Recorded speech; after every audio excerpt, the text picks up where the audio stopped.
Hello guys, இன்றைக்கி நம்ம வீடியோவில் என்ன பார்க்க போகிறோம்னா மச்சான் மீன் வாங்கிட்டு வந்திருந்தாங்க. கெண்டை மீன், இன்னொன்று பில்லி கெண்டைன்னு நினைக்கிறேன். அது உங்களுக்கு தெரிஞ்சால் கமெண்ட் பண்ணுங்கள் என்ன மீனுன்ட்டு. ஒன்று 1/4 கிலோ சைஸில் இருந்துச்சு, கெண்டை 3/4 கிலோ சைஸில் இருந்துச்சு.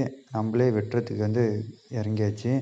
ஃபுல்லாக க்ளீன் பண்ணிட்டு செவுல்லாம் எல்லாமே க்ளீன் பண்ணிட்டு அதுக்கப்புறம் கட் பண்ண ஸ்டார்ட் பண்ணியாச்சு. கட் பண்ண பிறகு நம்மள்ட்ட கத்தி ஒழுங்காக இல்லாதனால பீஸ் பெரிய சைஸாக போடுற மாதிரி போயிடுச்சு.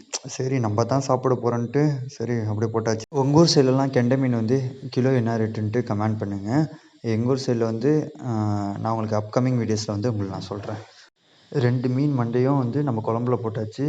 பேலன்ஸ் உள்ள பார்ட்ஸ் ஃப்ரிட்ஜில் வச்சுட்டு பேலன்ஸு மீதி இருக்கிற பீஸ் நம்ம தேங்காய் எண்ணெயில் தேங்காய் பால் ஊற்றி மீன் ஃப்ரை பண்ணியாச்சு. இதை டேஸ்ட் அடிப்பொலியாக இருக்கும். நீங்கள் தேங்காய் எண்ணெயில் சமைச்சு பாருங்கள், டேஸ்ட்டு வேறு லெவலில் இருக்கும்.